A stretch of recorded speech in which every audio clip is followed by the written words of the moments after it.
मुंबईच्या वरळी डोममध्ये आज मनसेच्या मेळाव्याचं आयोजन. मनसे अध्यक्ष राज ठाकरेंच्या उपस्थितीत होणार मेळावा. आगामी पालिका निवडणुकांच्या पार्श्वभूमीवर राज ठाकरे पदाधिकाऱ्यांना करणार मार्गदर्शन.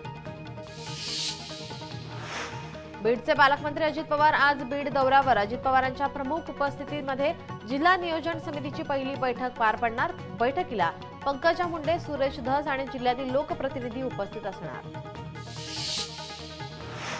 पुण्यातील विधान भवनात आज जिल्हा नियोजन समितीची बैठक. पालकमंत्री अजित पवार यांच्या अध्यक्षतेखाली होणार बैठक. दत्तात्रय भरणे, चंद्रकांत पाटील, माधुरी मिसाळ, सुप्रिया सुळे राहणार उपस्थित.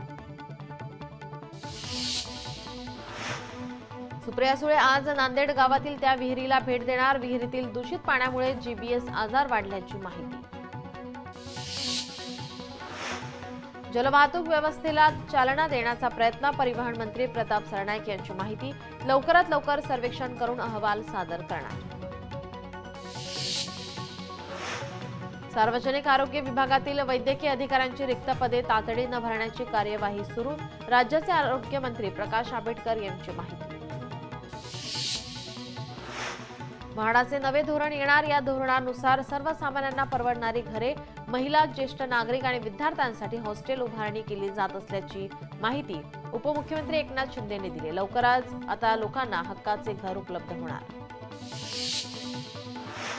आता विद्यार्थ्यांसाठी उत्पन्नाच्या दाखल्याऐवजी नॉन क्रिमिलियर प्रमाणपत्र बंधनकारक. राज्य सरकारने घेतला निर्णय.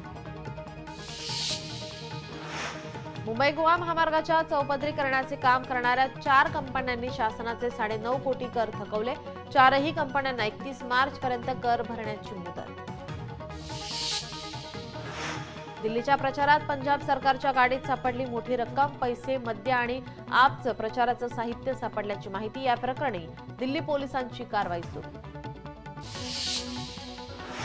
पनवेल हद्दीत असलेल्या दगडखाणी आणि स्टोन क्रशरच्या धुरळ्याने नागरिक त्रस्त. दिवस रात्र या भागात क्रशर आणि बेसुमार दगडांचे उत्खनन सुरू असून उडणाऱ्या धुळेमुळे परिसरातील नागरिक त्रस्त. परभणीच्या पूर्णा तालुक्यातील कळगावात विद्यालयातील स्नेह संमेलनात मारामारी. बंदोबस्तासाठी गेलेल्या महिला पोलीस कर्मचाऱ्यास तरुणांकडून मारहाण. या प्रकरणी 6 जण पोलिसांच्या ताब्यात तर 10 आरोपी फरार.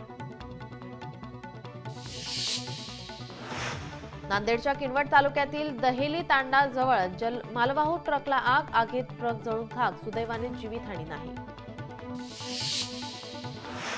परभणीत अपघाताच्या प्रमाणात वाढ. वसमत रस्त्यावर भरधाव वेगात जाणाऱ्या ट्रकने कारला उडवलं. अनेक वर्षापासून बंद असलेली सिग्नल व्यवस्था सुरू करण्याची मागणी.